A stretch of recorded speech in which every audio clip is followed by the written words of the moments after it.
Joining me in studio this morning is a gentleman who has an announcement to make this morning. This is going to be a lot of fun to do because we do this from time to time. Anytime anybody says that they want to run for an office, I'll have them in and talk to them because I always have a couple of questions I ask folks running for office, and we'll talk about that in just a moment. His name is John Cowart, and John, thanks for joining us this morning. I appreciate it. Hey, good morning, Jeff. Thanks for inviting me in. Glad to be here.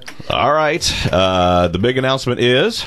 I'm running for the U.S. Congress, Arkansas's 4th Congressional District. The incumbent, Mike Ross, is retiring.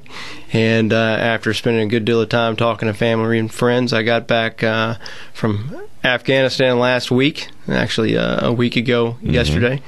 And have decided that what we're going to do is get together tomorrow at the Miller County Courthouse at noon and publicly announce that I am running for office. Excellent. First of all, thank you for your service. We appreciate that. The first question I always ask candidates, why are you running? Well, I'm running because right now our leaders in Washington have put us in a horrible situation. We actually have a president who is celebrating 8.3% unemployment, which is absolutely crazy. Yeah. You know, we're $15.3 trillion in debt.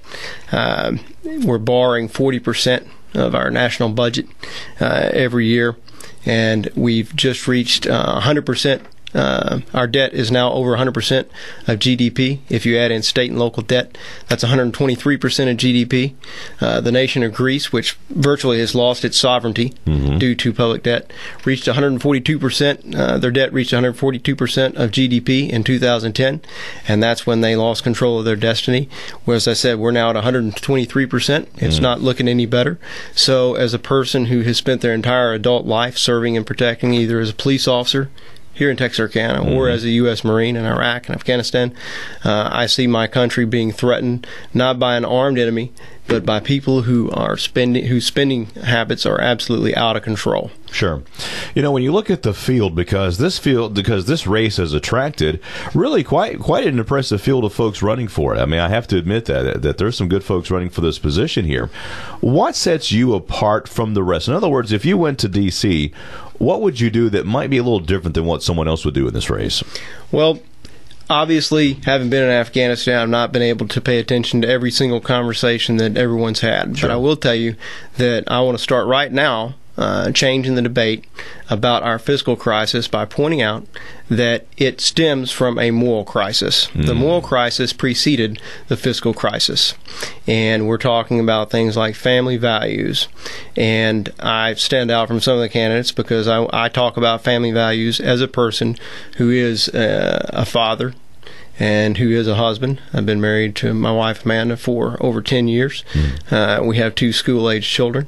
So I'm bringing that to the discussion, as well as the fact that I have been, if not a scholar, a practitioner of the Constitution as a police officer here in Texarkana, and I've seen the end result of policies propagated by Washington D.C.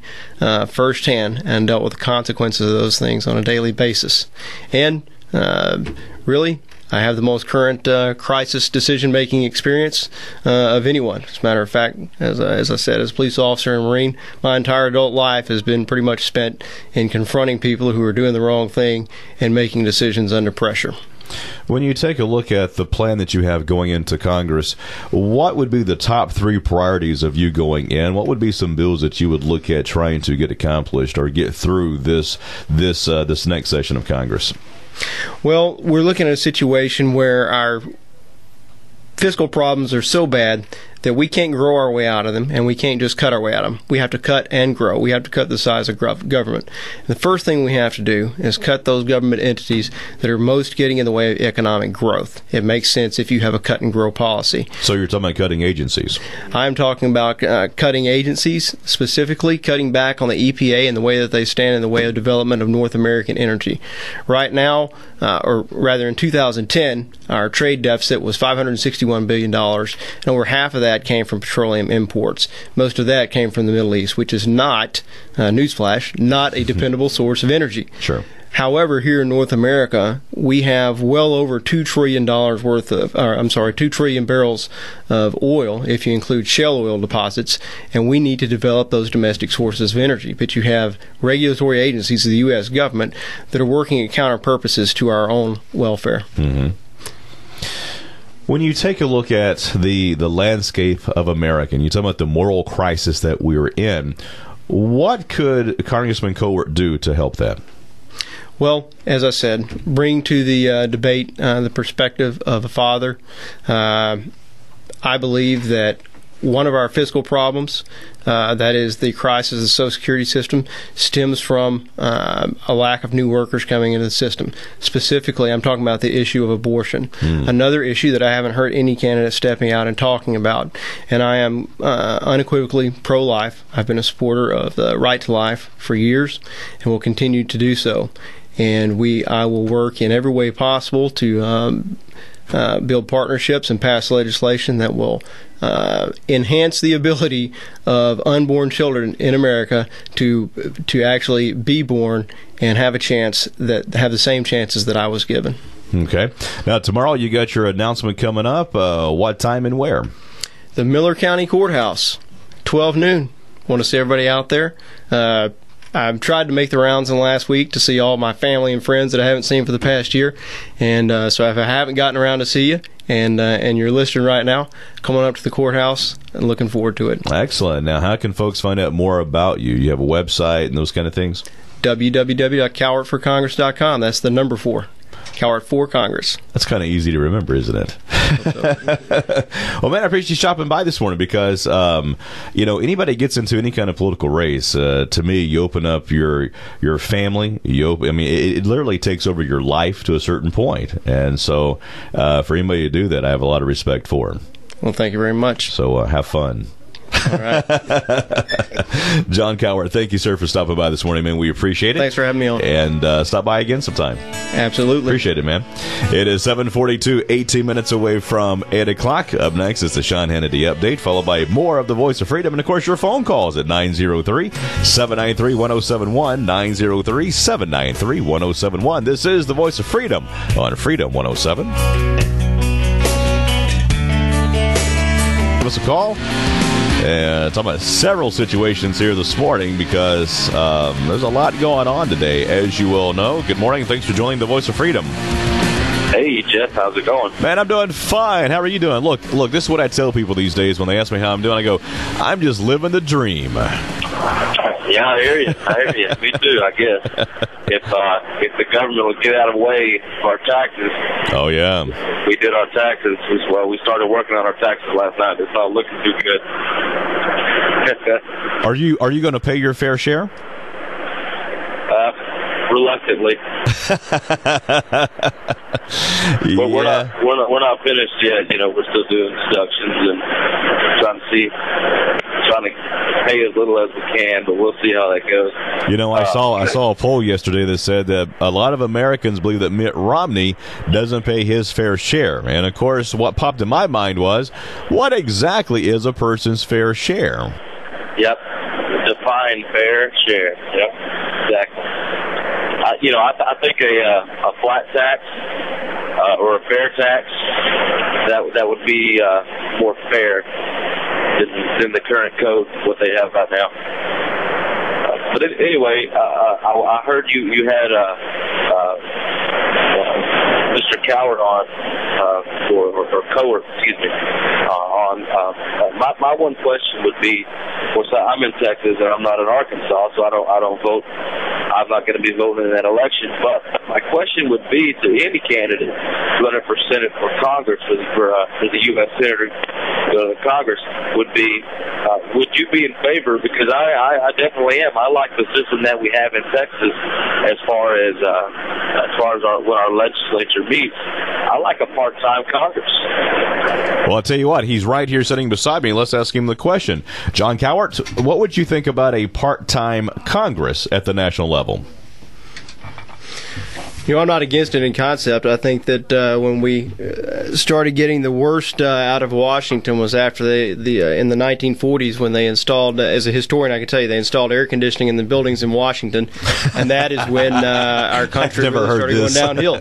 So that's just a that's great historical aside for you. So if you look at the amount of hours that they were in session before that and then afterwards, and when the country started going hill, I think that the caller probably has a pretty good idea. So you'd be in favor of something like what we have in Texas, because as you know, our legislature only meets every 2 years for 140 days, and sometimes they have to do a special session, which is called by the governor, and he then sets the agenda for that.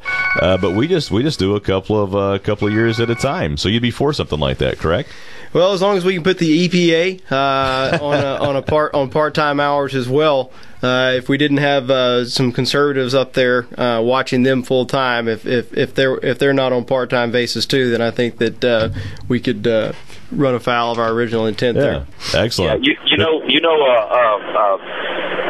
the country, the nation is a lot bigger than just Texas, so it might take more than 140 days to get done what needs to be done. But if you go back and at our founding fathers, look at them, they all had jobs, they all worked, they all labored, plowed their fields, took care of their families, went home. They were part-time cops. That's what they were. And I think we should get back to something like that. Man, great call. Appreciate it. Thanks, man. It is 7:52, 8 minutes away from 8 o'clock. You know, that is an idea that more and more people are looking at. And this is where another subject comes in is term limits, which we'll talk about that in just a few moments. Good morning. Thanks for calling the Voice of Freedom. Good morning, JJ. How you doing, dude? Oh, just fine. So, we're going to have a lot of power plants shut down this coming year, too, because our president doesn't believe in coal. And I can remember a number of years ago, we had a large deposit of clean coal in the Eliades area of the country, and they decided once they found that coal to make that a national monument and lock that coal away from us. I'd like to know what this gentleman would do about that. Excellent. Good call. Appreciate it. Thanks. So what about things like that? What about when you look at coal, what do we first of all do about coal? But secondly, what about these kind of situations where the government has locked away our resources? Well, as I sort of alluded to earlier, I believe that the regulations that are holding us back from using North American resources need to be done away with. North American energy resources are the way to the future. We have proven natural gas reserves that will last about 100 years. If you include shale oil, we've got over $2 trillion worth of shale oil. When it comes to coal, I think that we can use coal in the same way to have the same sort of influence that the Saudi Arabians used oil. We've got an abundance of coal. What we should do is take our 100 and some odd nuclear plants that supply about 20% of our electricity and probably expand that to where we have enough nuclear plants to supply about a third of our electricity, convert some of that to natural gas, see if we can convert some of our transportation energy to natural gas, but take our clean coal technology and look at some of the countries, mostly in our own hemisphere, that are underdeveloped, that are literally living in the dark ages, and use our coal and our clean coal technology to help those people get some of the basic things that you have when you have electricity. And by that, I think that we can expand freedom throughout our hemisphere. We can also strengthen the American economy. And that is just a general snapshot of what I would like to see happen with an energy policy, which we really don't have an energy policy right now, but we definitely need one. Good morning. Thanks for joining the Voice of Freedom. You just got a few moments here. Yes, I want to know what his thought is on same-sex marriage and abortion in the state of Texas. I want to know what his idea on that, what his thought is on that, because there's some. We just had the law about the Planned Parenthood and the funding. In the state of Texas, we do things different here down south. So, what is your thought on Planned Parenthood and the abortion issue and the same-sex marriage issue? Appreciate a good call. Thank you. You've stated that you are pro-life. Do you believe that life begins at conception? Yes. Okay. Planned Parenthood. Would you work in Congress to completely rid Planned Parenthood of any federal dollars whatsoever? Yes, I would. And make sure it stays that way. Yes, I would. And my hopes rose and fell this past week with the Susan G. Komen Foundation issue when they announced they're going to stop funding Planned Parenthood. and then unfortunately they reversed that decision just a few days later. Yeah, that was a crazy story, because they said that they were going to defund Planned Parenthood, and then they reversed that decision and said they were going to go ahead and do it. And that's just amazing to me, because it gave in to in my opinion, the pro-death people in this country. Good morning. Thanks for joining the Voice of Freedom. You got about 20 seconds. Good morning. I think the real question is would you do everything within your power to initiate a constitutional amendment to support pro-life and make abortion illegal? Good call. Appreciate it. Yes or no? Constitutional amendment to support life, and that life begins at conception. I would be in favor of a constitutional amendment to protect life. I don't know how much support or how much success we'd have that, but I would certainly put my energy into it. Obviously, life being one of the three things that our Constitution is supposed to guarantee us: life, liberty, and the pursuit of happiness. If we have to spell that out with an amendment, then that's what we have to do. Yeah, excellent. John Cowart, thank you, sir. Appreciate it, man.